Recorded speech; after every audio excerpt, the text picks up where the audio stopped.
It is the prime directive. You must grow. You must evolve. You must continue. Stagnation is death. So it is not life. The whole modus operandi of life is to live. So growth is required. We must be rebellious. We must be like the vines. We must grow up and away from gravity. We have to grow beyond the lower entrainment fields of our world through our gravity. Be like the grapevine, be like the vines, be like honeysuckle, be like any of the vines.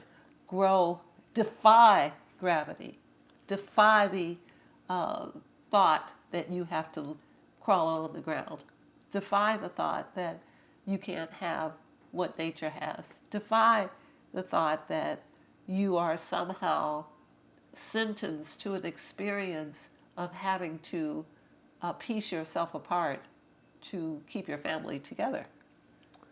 It's just not true.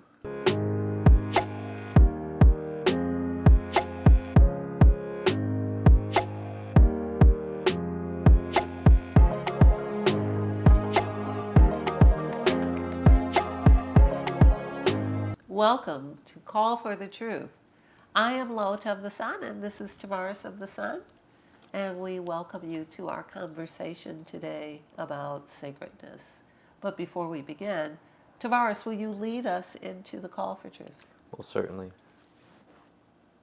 We encourage you all to join us in the Call for the Truth. Should we call forth the frequency of truth? Should we call to see the truth in all that we see? Shall we call to hear the truth in all that we hear? Shall we call to speak the truth, calling forth the courage to speak the truth? Should we call forth nothing less than the truth to come forward into our experience? And we are in the frequency of truth. Yes, it feels good. It does. Yes. So we're talking about sacred. Yes. And our card pool that we're discussing today is you are the vessel of heaven and earth energy. This is heart chakra. I think it's pretty clear, but shall we go deeper? Yes. So you are the vessel of heaven and earth energy. So heaven and earth, the higher and the lower realms are running through us. We are a conduit, we are a vessel. But sometimes I feel like the vessel has been hijacked. I mentioned this in our previous live stream. Yes. Where and then also the connection to the heavens and the earth is, we've been using the terminology network. There's a severing or a disconnect. But at the end of the day, this is the truth, no matter what. Yes, it's a very desirable and sought-after container. It is. Everyone wants one, and you can't have it. Okay? Yes. Sovereignty. Yes, everybody is looking for a piece of your container. Yeah. Everything knows but you that you are sacred and you contain the wealth of the universe, that you are the most precious of all things, if only you knew. How can we move back into the knowingness? Because it's clear that somebody knows something about us. And we have been in the dark. What does the book Well, read? the book says, this is your earth. Everywhere you place your foot is sacred space. And so, we got to know how to get back to that, how to embody it, because, we walk around like we're not sacred. We walk around in fear, like we're nothing. And, it's a weak space to be in the face of a statement like this, sacredness. Like, when I hear sacred, I think of like temple, holy, like, yo, take your shoes off when you enter, and how that translates in the conversations and what we allow into the vessel and what we expose our vessel to in terms of environments. So, yeah, how do we? You wanted me to read the book, and it was everywhere we step is sacred space. Yes. So what comes to mind is the reality that we see all around us. What does nature do, which is also a vessel of heaven and earth? So this is our planet. We were born here. This planet is designed for those who are here, that were designed to be here. Not everything that's here was designed to be here. Some people are visiting, some things are. However, extending their visas. yes, that's true. However, the animals, the insects, and the trees and the plants that were designed for it, were terraformed for this, are sacred to this. And how do they live? Do the birds pay to get warm? Do they pay for air conditioning? Do they have to pay the trees for rent? Do the ants need to pay the trees because the ants live on the trees? No, and there's a lot of beings. If you ever get up close, like, damn, there's a lot of things living on here, rent free. And so the flowers, heal and be glorious as aspects of creation in their sacredness on earth for all of us to experience. Those, it's like the sun shines on the good and the evil. The flowers are beautiful for that which is wonderful and that which is not. Yeah. And it's true, the way to get back to sacredness is to understand we are the hummingbird. The flowers are here to feed us. We can get what we need. That we could be tiny in the scheme of things and accomplish great things. So I think looking at nature is really the way to go. They don't have to, nature does not have to submit to what we submit to. We submit to being charged for every aspect of our experience. Yeah. It doesn't have to be this way because it's the only way we know. It doesn't have to be that everything in our world takes away from us, takes from the container, takes from the vessel. It could be that everything added on to us. Like, does the bee add on to the flower to pollinate it? It takes from it, but it adds on because it's the cycle of giving, because it's the sacred cycle. We are out of sync with the sacred cycle. So to get back to it, we should look at what's in front of us. It's not that we have to go to Mars to see it. We can open our eyes and look out the window and see the divinity and the sacredness of how we could work with and within Mother Nature. Beautifully said. Yeah. Well, certainly. I had a funny thought, and then I'll follow up this with a question. When you were speaking about how the flowers, they're continuing to bloom and be the truth of their glorious, radiant self, yes, no matter who. And I saw, like, imagine a world where, like, flowers were like, nah, I close up the moment you, it's like, nah, not for you. And because humans, we do that. I know, we're like, we do. Oh, like, I don't want to give you no light. I don't want to, no, I'm not going to be nice to you because you, and it's weird how, like, we do ourselves the injustice by, operating that way. The sun shines on the good and the evil. Yeah. But the question I wanted to ask you was, would you expound on how growth connects to the sacredness? And this is writing off the statement of, refer to nature, what does nature do? And nature is sacred, but nature is in a constant state of growth, moving upward, expanding, multiplying, replicating itself. And would you speak to that in terms of the human experience and how that connects to sustaining or tapping into the sacred? It's interesting because it is the prime directive. You must grow. You must evolve. You must continue. Stagnation is death. So it is not life. The whole modus operandi of life is to live. So growth is required. We must be rebellious. We must be like the vines. We must grow up and away from gravity. We have to go beyond the lower entrainment fields of our world through our gravity. Be like the grapevine. Be like the vines. Be like honeysuckle. Be like any of the vines. Grow. Defy gravity. Defy the thought that you have to crawl on the ground.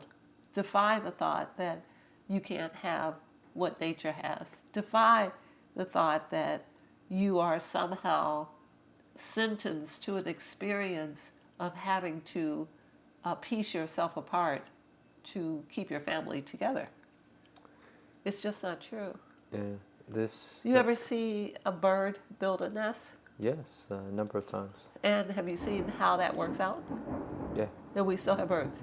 yeah, And it works winter, summer. yeah, really well. Yeah. Source So, really great materials. It's sustainable, yeah. reusable. Yes. Yeah, And everybody learns how to fly or they get another chance true that. next time. I've seen that. I've seen Yeah. birds not learn how to fly. I've seen some make it. And so that gives them the necessary determination to grow, because there is no death. There's only another opportunity. Yeah. So you were saying? Oh, well, it's a really great example. I like the invasive species plant of honeysuckle. Where it's like, ooh, I'm gonna grow no matter what. I can't stop. You can't stop me, and just go everywhere. Wrap And- around a building. Oh, look. And I was like, oh my gosh, that's in us Yes. to do that. But I think about how, our environments that we live in are a reflection of the inner world, and how sterile the environments are and tapered off, and our not just willingness, but in some cases there isn't even a desire for growth.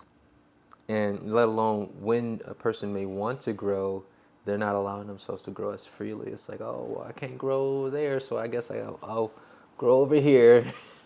You say that the honeysuckle is another story, but Yeah. it's cool to see and to reference nature, because we can see where we are in relation to the truth of our design. I think the trees are an excellent example. We are a relative of the trees, as we are a relative of all of life, but the basic form of the tree is the basic form from which humanity's design came, and as much above the ground as we can see is below the ground. But more importantly, what's below the ground is interacting with the networks of everything else that's below the ground. And sometimes the big mother trees are supporting a tree that's a mile away, sending it nutrients, making sure the mycelium is good, making sure everything's going on in the network, very much like the mother herself. So the trees are very representative of what we need to see, that we should stretch out above and below, and that we should be of service to all of life who's compatible with living on us. The birds, the bugs, the different things that live upon the trees. And I think it's such an excellent example that the trees do not have to stand still. They do, and we see so little of what goes on in our own reality that we think that's the truth. It's not. But the reality is they stand to support the stability of our system and to provide for us the beauty of your full panoramic view being that of green. The highest possible vibration that you can visually see is the color of the trees and the leaves, and they stand in honor and in service to other life. We should take a note of that, a little play out of that notebook. Like that tree's probably not going to go anywhere in your lifetime. It'll probably be right here for you. Yeah. Alex, you're the owner of LaOta Group. How is LaOta Group changing how investors buy and store gold? Most people think buying gold means walking into a store and hoping you're getting the right price. We've built a LaOta Group to erase that friction and modernize how the world owns gold. At LaOta, we're merging centuries of trust with 21st century technology. Investors can now buy institutional-grade gold, refined, verified, and insured, with the same simplicity as buying a stock. But the real innovation is in custody. Every ounce is vaulted in top-tier facilities, audited independently, and fully allocated, meaning it's yours, not a promise on paper. Whether you're in Dubai, London, or Singapore, you can verify your holdings in real time and even request physical delivery. We've removed the mystery from gold ownership and replaced it with transparency, liquidity, and control. LaOta Group isn't selling gold. We're restoring trust in money itself. Because the future of gold isn't old-fashioned. It's personal, digital and deliverable. You know. You remember that book, The Giving Tree? Yes. It's probably not the best example of a relationship with the tree, because it was just take instead of like give and being reciprocal and a service. But I wanted to take it somewhere else, but you had a thought on that?